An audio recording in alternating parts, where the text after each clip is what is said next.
Welcome to the JCE Connect. In this particular session on gear trains, let us go through the problems on epicyclic gear train. Here we are having an epicyclic gear train with gear A, B and arm C.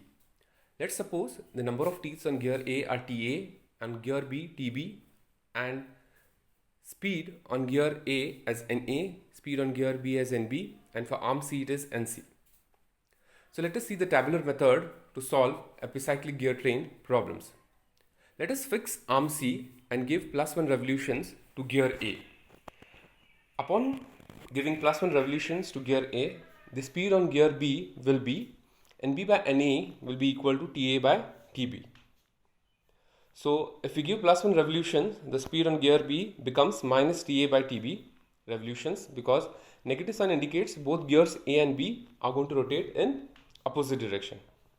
And this data has been entered in the first row of the table. Now we have to give +x revolutions to the gear A, and upon giving +x revolutions to the gear A, then the number of revolutions for gear B will be minus x TA by TB. So this data will be recorded in the second row of the table. In other words, multiply each motion by first row by value of x. Next, in the third step for the epicyclic gear train, we are required to add +5 revolutions, and this data is entered in the third row. And finally, we are required to add for each element, and this has been entered in the fourth row. So we are having an epicyclic gear train, and the table has been formulated here with step number, conditions of motions, gear A, B and arm C. So we are having arm there, arm has been fixed, and we are giving for gear A, and gear A is being given +1 revolution. Therefore the speed of gear B will be minus TA by TB. Once we have completed the first step, we are required to give x number of revolutions to gear A. So nothing but it is multiplication by x to the first row. The speed of arm C becomes again 0. For gear A, it is 1 multiplied by x, that is x. And for gear B, it is minus x TA by TB. Next, in the third step, we are required to add +5 revolutions to all the elements. And finally, in the fourth step, we are required to add row 2 and row 3. So for arm C, it will be y. For gear A, it is x plus y. And for gear B, it is y minus x TA by TB. Fine. Having though understood the tabular method to solve the epicyclic gear train, let us proceed towards the problems on epicyclic gear train.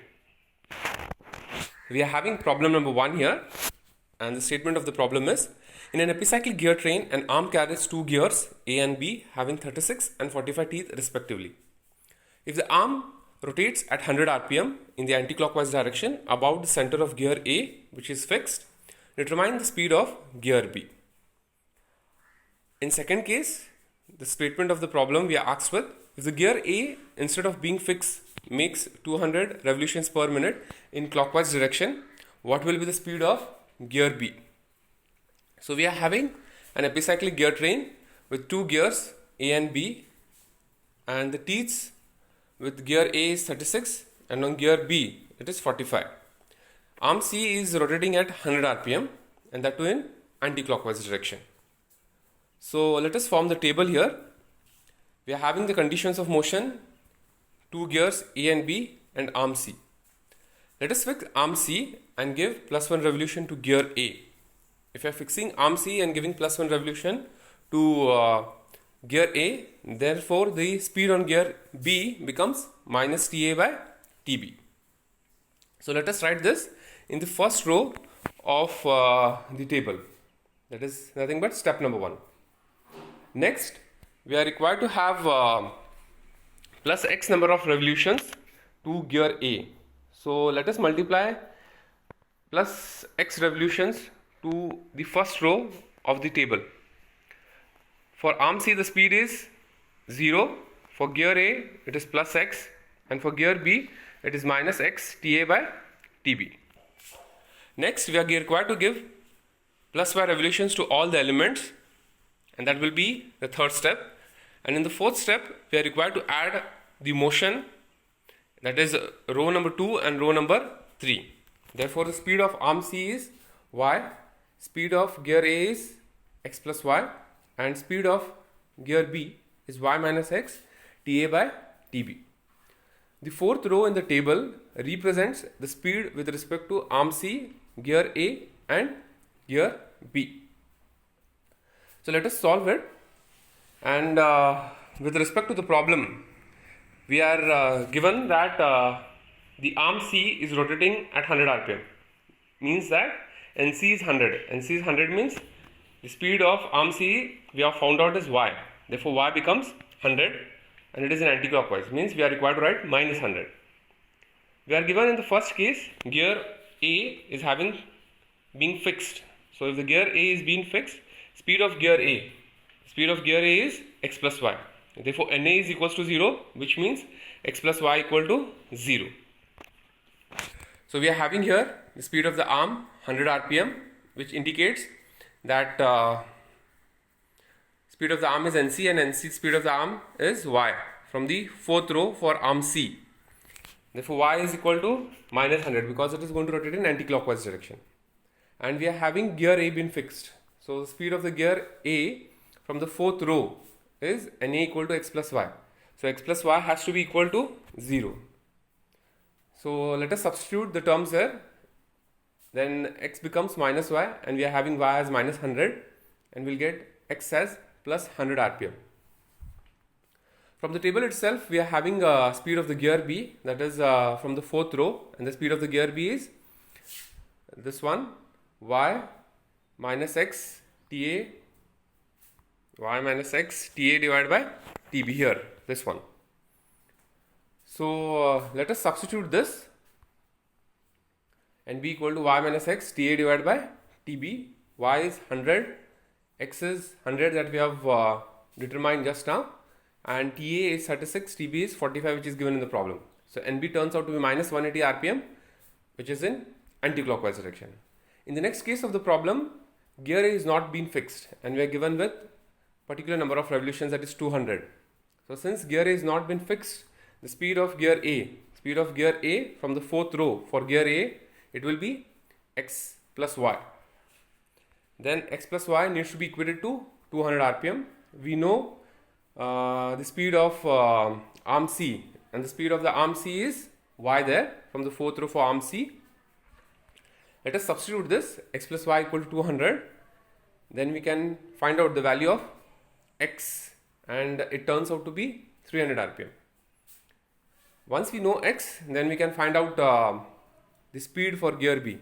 The speed for gear B is the fourth row for gear B, and that is Nb equal to y minus x y minus x Ta divided by Tb. And this is Nb equal to y minus x Ta by Tb. Let us substitute y, which is minus 100, x as 300 rpm, Ta is 36 and Tb is 45. And the speed of gear B turns out to be 3 minus 340 rpm, which is in anti-clockwise direction. Let us proceed to the next problem on a epicyclic gear train.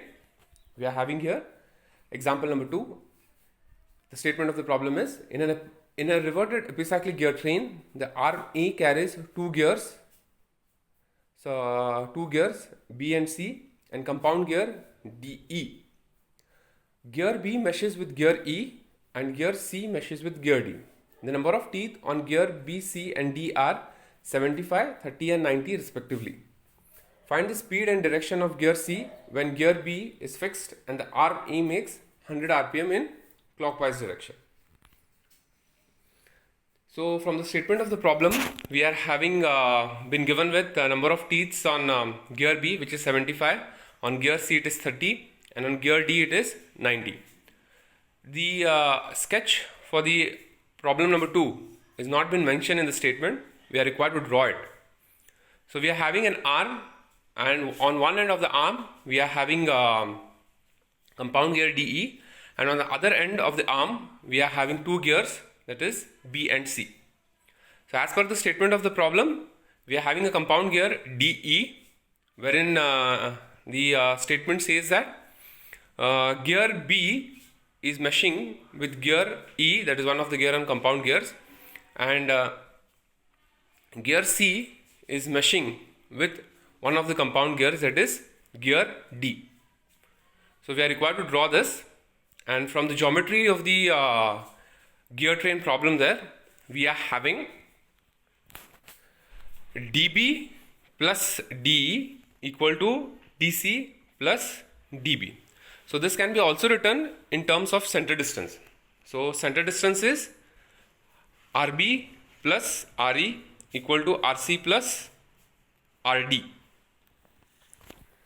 So with respect to this, we can write the module there, and the module is being defined as a ratio of pitch circle diameter to the number of teeth. So with respect to this, we can straight away say that the diameter is directly proportional to the number of teeth. And with respect to the above equation for diameters, we can write with number of teeth TB plus TE equal to TC plus TD. So let us substitute the number of teeth on gear B, C and D and find out the number of teeth on gear E. So it turns out to be 45. So let us form the table for the problem there. We are having arm A here. So let us fix arm A and give plus 1 revolutions to the compound gear DE. If you are going to give plus 1 revolution to the compound gear DE, means both the gears are going to rotate at same speed, and gear E is meshing with gear B and gear D is meshing with gear C. Therefore the speed on gear B will be minus TE by TB, and speed on gear D will be minus TC by TD. Sorry, the gear speed with respect to C will be minus TD by TC. So let us substitute this particular data in the first row of the table. Next, we are required to give plus X revolutions to the compound gear DE, or we are required to multiply X to the first row. For arm A, it will be 0. For compound gear, it is 1 into X. For gear B, it is minus X TE by TB, and for gear C, it is minus X TD by TC. In the next step, we are required to add plus 5 revolutions to all the elements, and in the final step or the fourth step, we are required to add row number 2 and row number 3. Therefore, the speed of arm A upon adding will be Y. For compound gear DE, it is X plus Y, and for gear B, it is Y minus X TE by TB, and for gear C, it is Y minus X TD divided by TC. The fourth row of the table represents the speed for arm A, compound gear DE, gear B and gear C. So from the statement of the problem, we are being given that gear B is fixed, and since gear B is being fixed, we are having a speed of gear B, and B is what? Y minus X TE by TB. So this has to be equated to 0. So let us equate that to 0 and substitute the values for TE and TB. Also, we are given in the problem that the arm A is having speed of 100 rpm. So from the table, fourth row for arm A, the speed is Y. Therefore, Y is 100 rpm. So let us substitute Y in equation 1 there and find the value for X. So it will be Y minus point X equal to 0, and from that equation substituting Y as 100, X turns out to be 166.67 rpm. So once we have determined the value of X, then we can find out the speed for gear C. So from the table for gear C, fourth row, the speed is NC equal to Y minus X TD by TC. So let us substitute here Y, X, TD and TC and find out the value for speed for gear C, and it turns out to be minus 400, which is equal to 400 rpm in counterclockwise direction. Hope you have understood both the problems, and any queries you can please ask with the email ID that is being mentioned in the introduction page of this PPT. Thank you.